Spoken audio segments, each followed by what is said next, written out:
자, 이제 신학 공부를 해볼까요? 알리스토 맥거레스가 쓴 신학이란 무엇인가 하는 내용이 되는데요. 먼저 전체 개요를 조금 보도록 하겠습니다. 교부 시대와 중세와 르네상스 시대, 종교개혁 시대, 근현대 시대 이렇게 이 길라잡이에서 네 부분을 제시하는데 오늘은 5번째 강의로 종교개혁 시대를 살펴보도록 하겠습니다. 5번째 강의가 되겠습니다.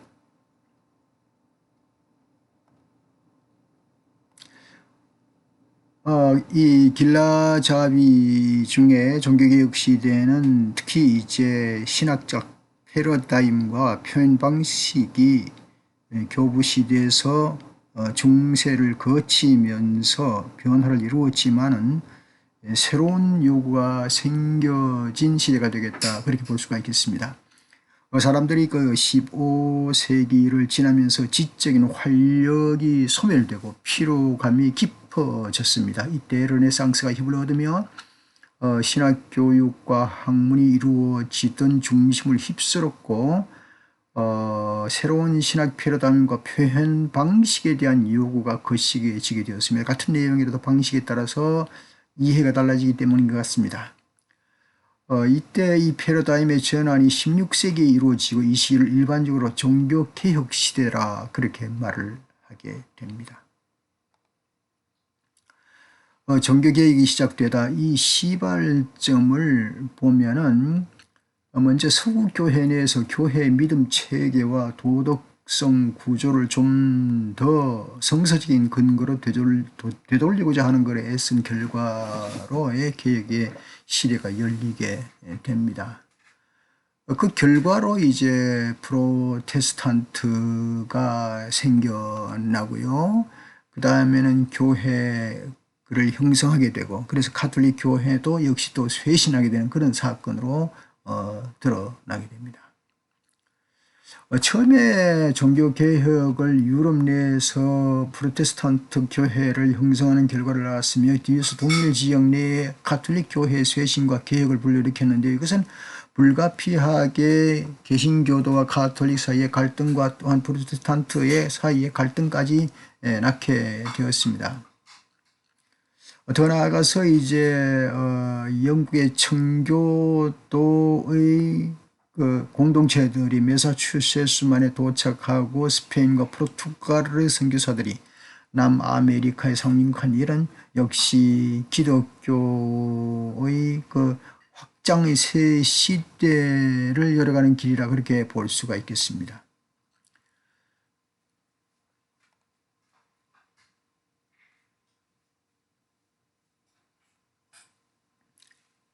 자, 그렇다면 이제 종교개혁이라 할 때 몇 사람이 종교를 하게 된 종교개혁에 뛰어들었는가? 다수의 사람이라고 보는 게 옳겠습니다. 종교개혁은 서유럽에서 마르틴 루터, 주빙길이나 장 칼빈 같은 사람들이 개인이 중심되어서 그들이 지역에서 도덕적이나 신학적으로나 제도적으로 개혁하고자 하는 것이 운동이었지만 이것이 종교개혁이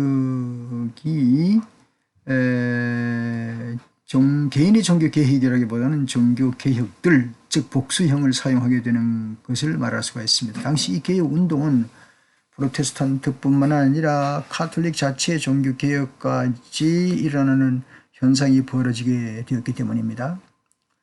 1525년 독일 동북부 북동부 지역의 마르틴 루터와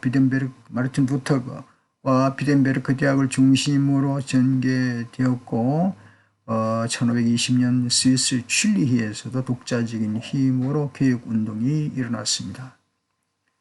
츤리히의 종교개혁은 복잡하게 여러 가지가 얽혀 있었고 장 칼빈과 연결되어 있습니다. 결국은 종교개혁은 정치, 사회, 경제 근본적인 쟁점들을 포괄하여 그 의제는 나라마다 조금씩 달랐습니다.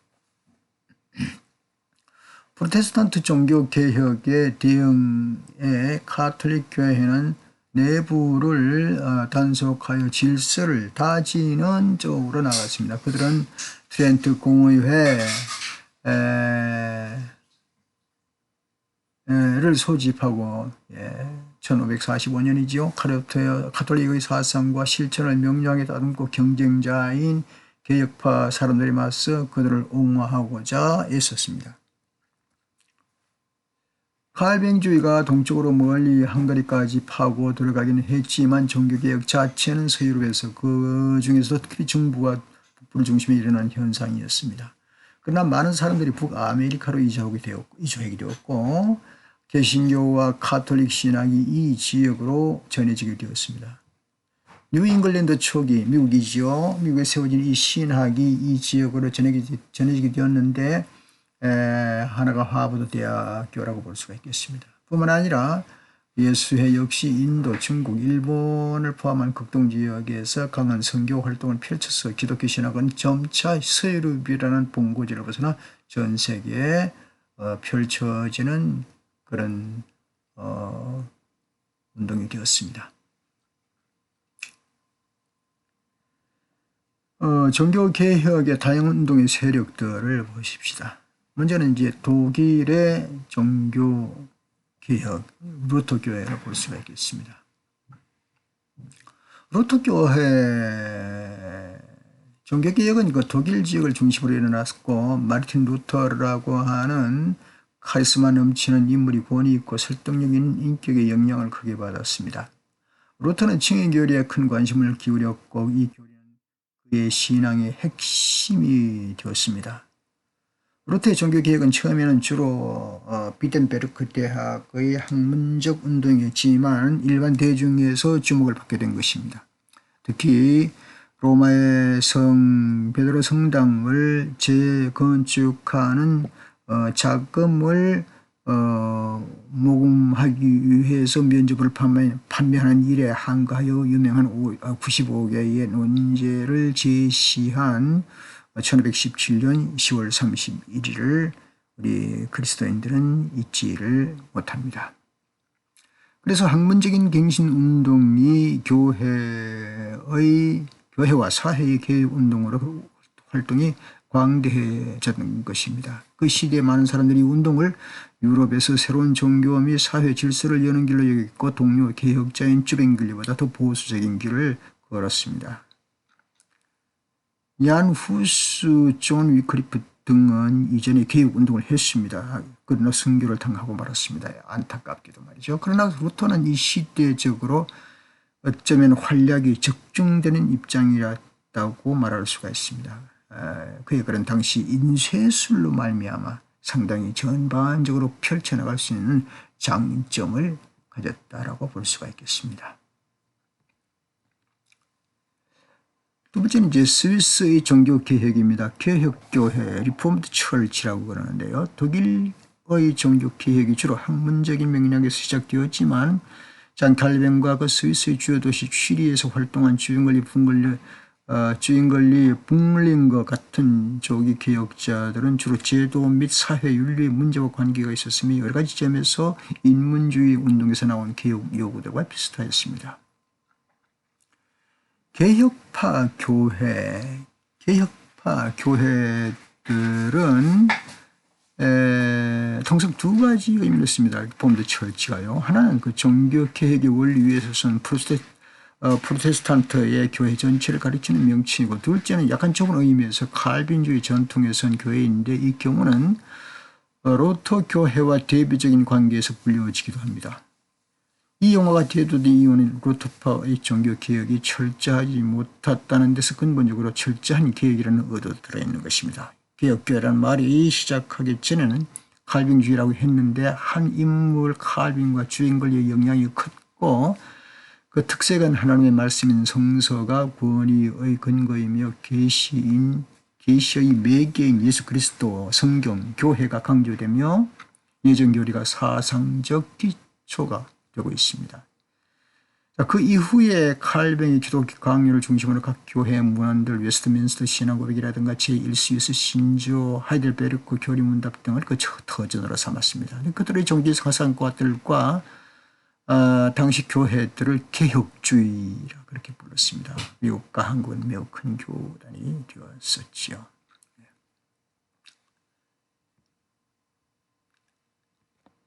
세 번째, 급진 종교 개혁 제세례파. 제세례파를 좀 보면요, 제세례파는 아나 베프티스트라는 말을 문자적으로 다시 세례를 주자라는 그런 뜻인데요. 뭐 다시 세례 주는 건 아닌 것 같은데요. 자, 16세기 초에 종교개혁 당시 독일, 화란, 스위스 등지에서 일부 과격한 개혁주의 사상을 가진 사람들에 의해서 일어난 운동입니다. 대표적인 인물은 뮌제 휘브마이에르 헤체르 그레발입니다. 이들은 유아 세례를 부인하고 장년이 되어 신앙 고백에 따라서 다시 세례를 받아야 온전한 신자가 된다는 주장입니다.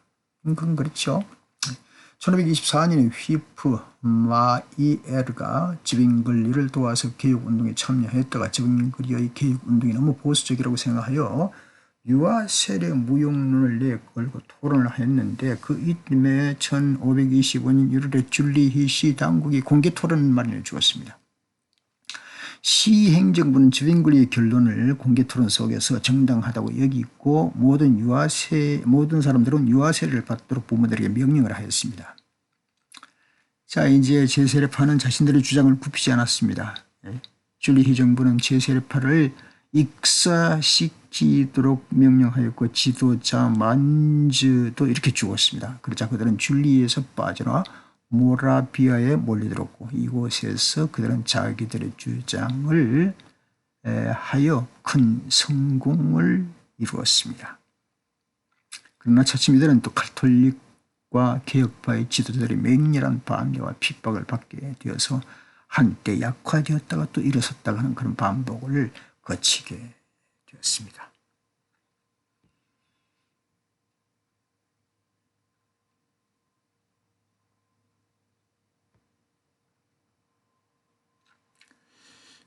그 다음엔 영국 종교개혁이 성공회가 있습니다. 성공회는 먼저 이제 헨리 8세가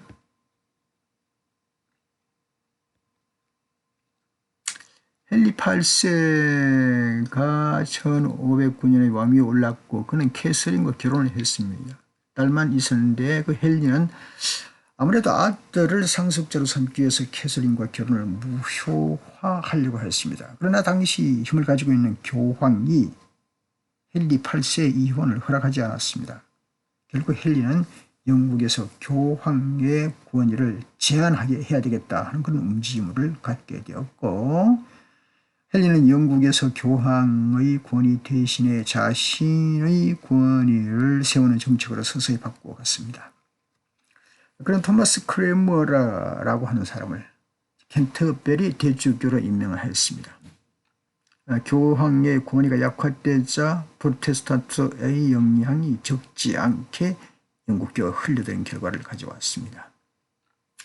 더 나아가서 1547년 헨리가 사망을 하게 되자 그의 아들 에드워드가 왕위를 계승했는데요. 그의 나이가 6살이었습니다. 그러므로 결국 그를 둘러싸고 있는 고문들이 그를 휘둘렀는데 대체로 그 고문들이 개신교를 크게 옹호한 사람들이었습니다. 에드워드 치세에서도 계속 대주교의 권한을 가지고 있는 크랜머, 그는 프로테스탄트의 형식이 강조된 공식 예배를 도입하여서 주로 프로테스탄트 사상가들을 영국에 정착시켜서 종교개혁을 신학적으로 지원하는 데 많은 일을 했습니다.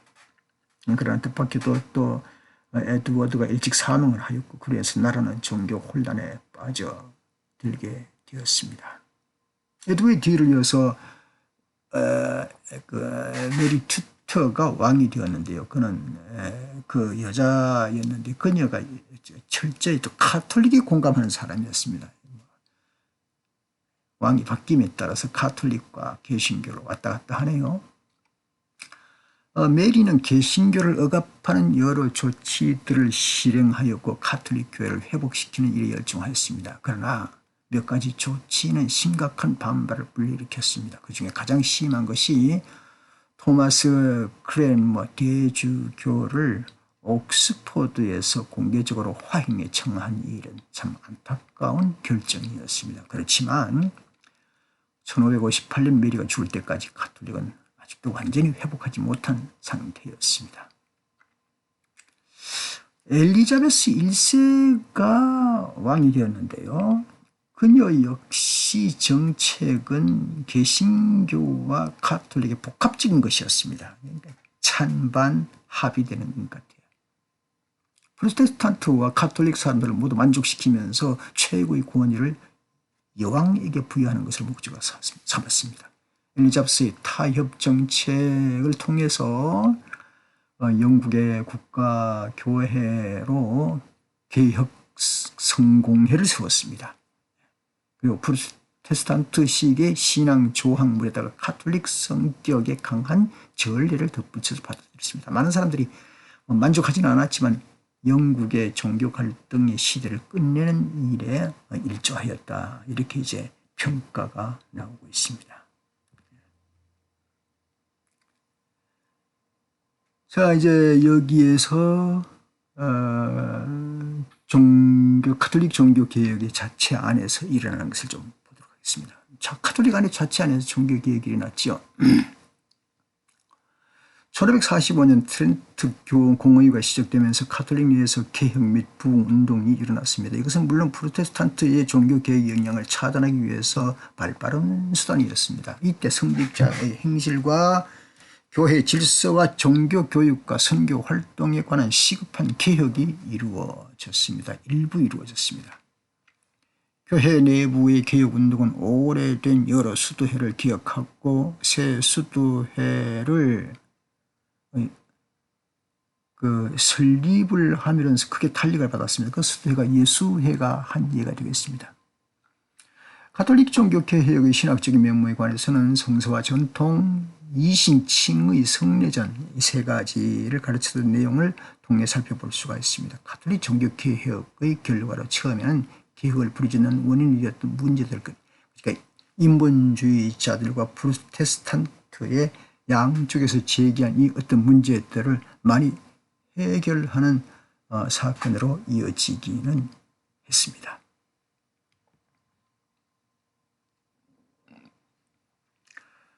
제2차 종교개혁이 있었습니다. 이 교파화 과정을 볼 수가 있습니다. 프로테스탄트 운동의 지속적인 성과를 위해서 기독교 신학의 계속적인 노력이 필요하였습니다. 특히 프로테스탄트의 힘이 커지면서 루터파와 개혁파 그리고 가톨릭의 양자, 삼자 관계 사이에 긴장이 있었기에 각 교파마다 자신들의 신학을 조직적으로 정리하기 위해서 신앙고백이나 신조들을 재정비하는 그런 시기가 되었습니다. 신학을 합리적 기반으로 세우기 위해서는 때로는 이제 철학을 빌려왔는데요. 아리스토텔레스의 방법론을 사용하기도 하였습니다. 토마스 아퀴나스의 저수를 기초 삼아서 조직신학을 저술하였고요. 스콜라주의를 발전시키기도 하였습니다. 당시 예수회가 빠르게 성장하여 그 저술가들이 가톨릭주의를 지적으로 응하는 데 역할을 했습니다. 루터주의와 칼빈주의는 다소 비슷했지만 예정론에 있어서는 좀 달랐습니다. 각 교파들은 신학의 방법론에 대한 새로운 관심과 조직신학의 저술의 발전이 있었습니다. 거기에 갈뱅의 기독교 강요나 스콜라주의나 토마스 아퀴나스의 신학대전 등이 필적할 만한 내용이 되는 것입니다. 그 다음에 결국 이제 종교개혁 이외의 운동들을 좀 보고 마치겠습니다.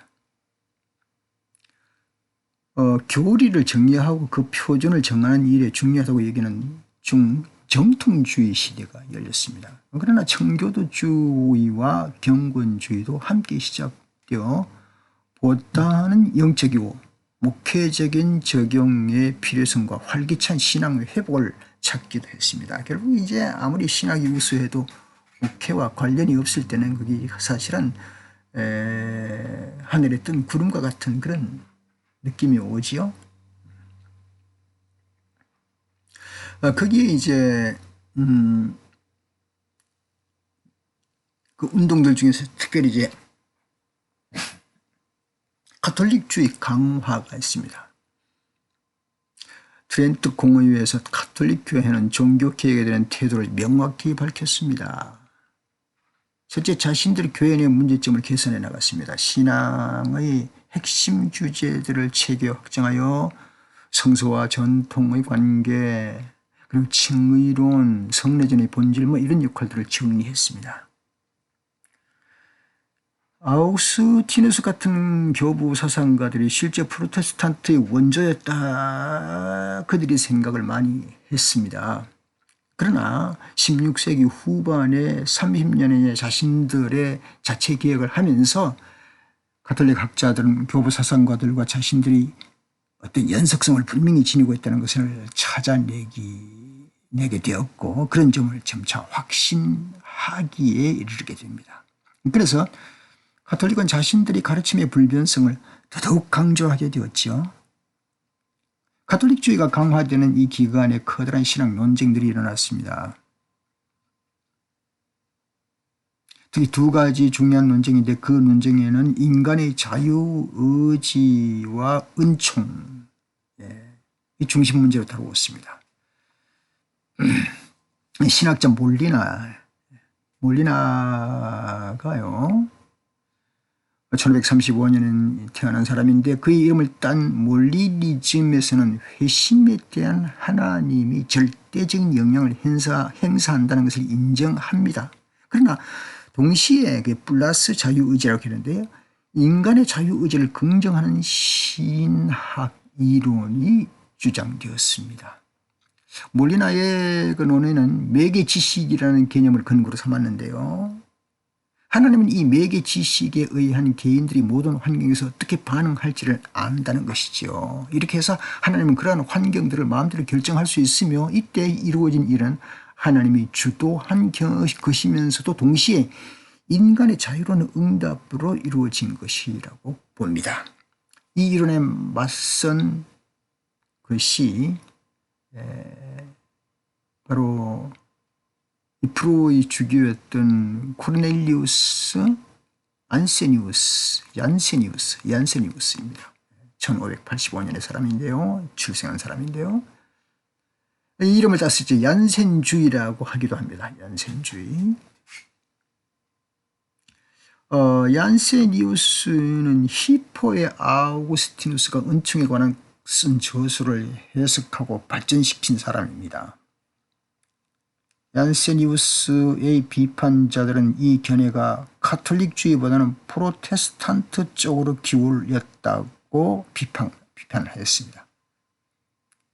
얀세니우스는 그의 책 아우구스티누스라고 하는 책을 통해서 주장을 하기를, 아우구스티누스는 신의 은총이란 인간이 정할 수 있는 것이 아니다. 그 효력을 내기 위해서 인간의 동의가 필요한 것도 아니라, 그렇게 가르쳤습니다. 이거 사실 우리 한국에도 이제 보수 교단과 이제 중도 노선 이렇게 구분할 때 극단 보수에서 이걸 아직도 그대로 칼빈주의라고 하는 원칙 아래서 가르치고 있는 중입니다. 이 운동은 17세기 특히 프랑스에서 큰 영향력을 발휘했습니다. 그 중에 이제 파스칼, 여러분이 잘 아는 1623년 태어난 사람, 그런 사람이 지지하였습니다.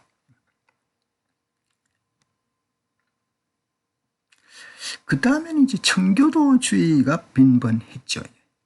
16세기 후반에 영국에서 영어권 세계를 대표하는 유명한 신학이 등장했습니다. 그들은 경험적 측면과 목회적 측면을 강조하는 개혁파, 정통주의의 한 형태인 청교도들이었습니다. 대표적인 신학자는 윌리엄 퍼킨스와 윌리엄 에임스, 그리고 존 오웬 등의 사람들이었습니다. 다 1500년, 1600년 시대 사람이고요. 저들은 데오도로의 배자의 영향을 크게 받았습니다. 특별히 그리스도의 죽음과 의와 선택의 섭리 속에 나타난 하나님의 주권에 관한 것들이어서 그들의 그 영향을 받았음을 확인할 수가 있습니다. 이것은 매우 목회적 현장적입니다. 뭐 근래에 들어와서도 청교도주의 목회 신학에 특별히 관심이 되고 있는데요. 리처드 백스트라는 사람이 1615년에 출생한 사람으로서 참된 목자, 청교도주의 시각에서 목회 쟁점을 다룬 탁월한 책입니다. 저도 탐독한 적이 있습니다. 17세기 초 영국에서 청교도주의가 주요한 신학적 정치적 세력이기는 했지만 이 운동에서 가장 의미 있는 발전은 신세계에서 일어났습니다. 즉 영국 왕 찰스 1세 억압적인 종교 정치군에서 많은 청교도인들이 영국을 떠나서 북아메리카 동부 해안 지역으로 정착한 사건입니다. 그 결과로 청교도주의는 17세기의 북아메리카 기독교에서 중요한 세력을 형성하기 시작했습니다.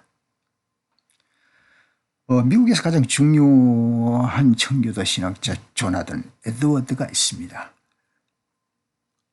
그는 하나님의 주권을 강조하고 신앙을 무장하여 합리주의적인 세계관을 등장시켜서 그래서 그 하나님의 주권을 내세우면서 그런 새로운 문제들하고 적극적으로 대결을 하고 씨름을 했었습니다. 그 다음에 이제 경건주의인데요. 경건주의. 피즘 운동은 1675년 필리프 야코프 스페너의 책 경건의 열망의 출간과 함께 시작되었습니다.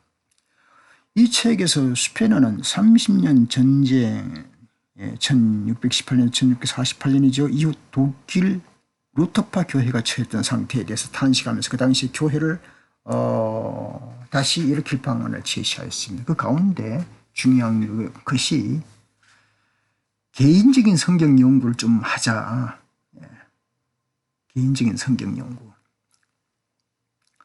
30년 동안 충격적인 사회 현상을 경험하면서 정통주의, 당시의 학문적인 세부 문제들의 논리성에 집착했던 것.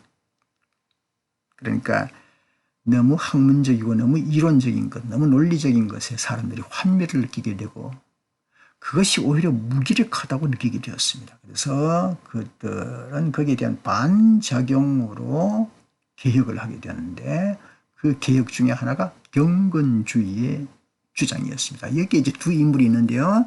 한 인물이 이제 진센돌프 잘 아는 내용이죠. 1700년에 출생한 사람입니다. 진센돌프는 당시에 메마른 합리주의와 무기력한 정통주의와 결별했고 그리스도와 신자 사이의 인격적이고 친밀한 관계를 기초로 하는 마음의 중요성을 강조했습니다. 이것이 나중에 독일 종교 서상에서 나타난 낭만주의의 기초를 놓은 것으로 보게 됩니다.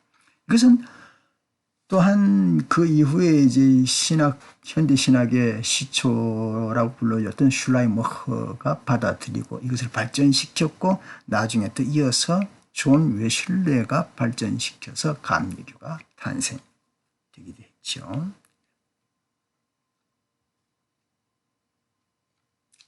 존 웨슬레 1703년에 출생한 사람으로서 영국교회 안에서 메소디스트 운동을 일으켰습니다.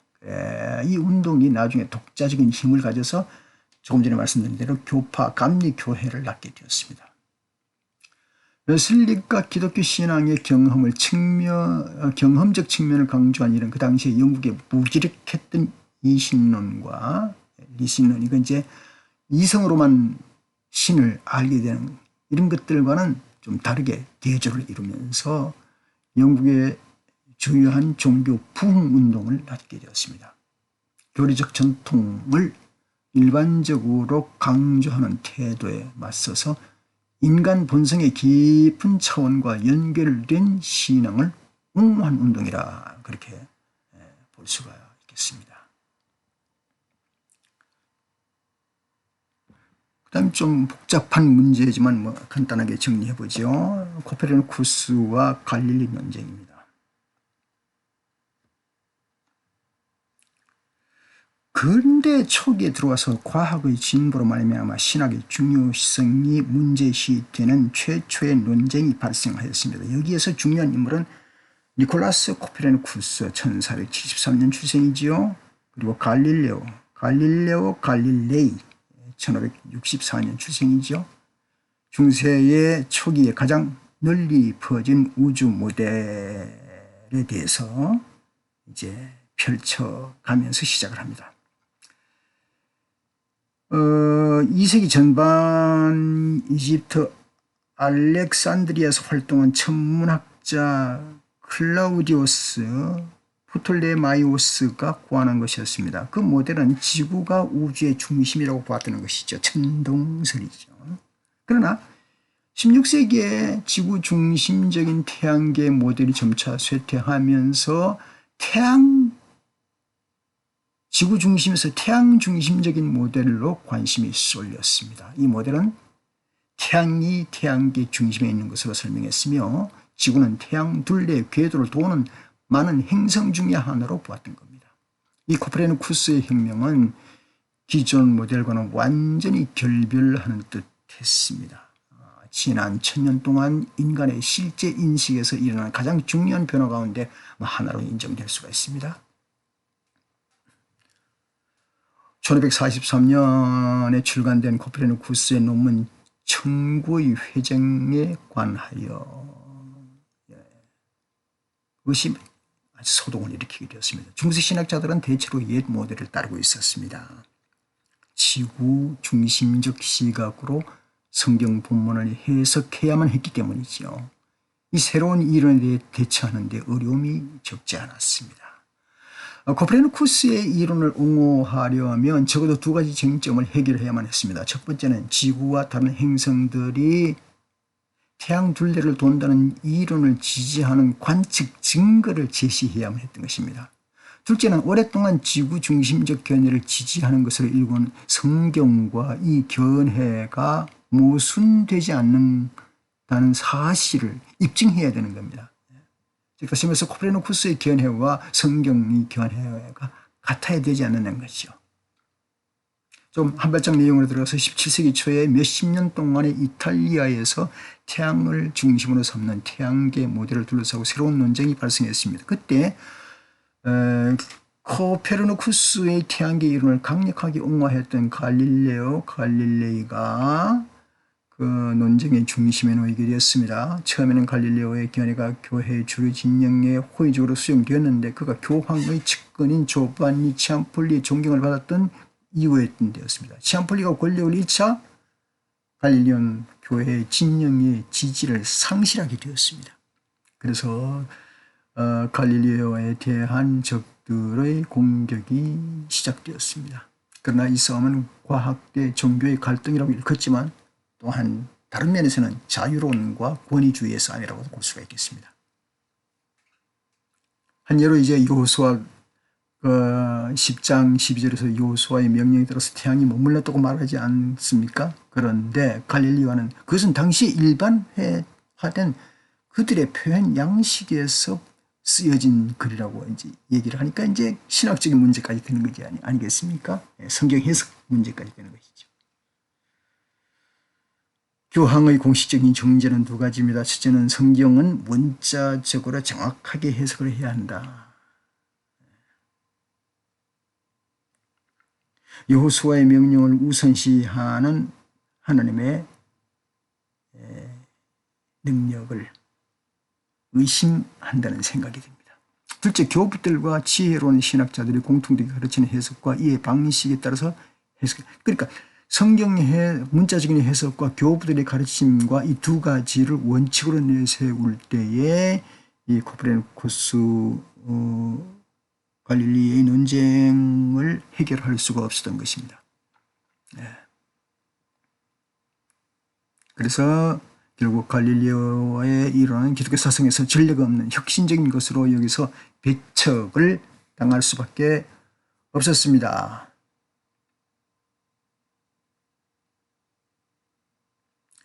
또 주권이 없는 상황은 프로테스탄티즘과의 문제였습니다. 가톨릭에서 볼 때 프로테스탄트가 이단적인 혁신운동이나 아니면 참된 기독교 올바른 회복, 정말 참된 기독교 올바른 회복운동이냐, 이 두 가지를 놓고 지동설 문제가 끼어 있기 때문에 상당히 난관을 겪었습니다. 가톨릭에서는 계속해서 자크 베니뉴 보쉬의 주장대로 교회 가르침은 언제나 동일하다고 주장을 했습니다. 그런데 지동설은 새로운 기독교에 가는 길과 같은 길로 나아가는 혁신을 대표하는 것으로 여기는 것입니다. 예. 여기서 강의가 끝나야 되겠습니다. 5번째 강의, 종교개혁시대 첫 번째입니다. 다음에는 종교개혁시대의 신학자들을 좀 살펴보도록 하겠습니다. 감사합니다.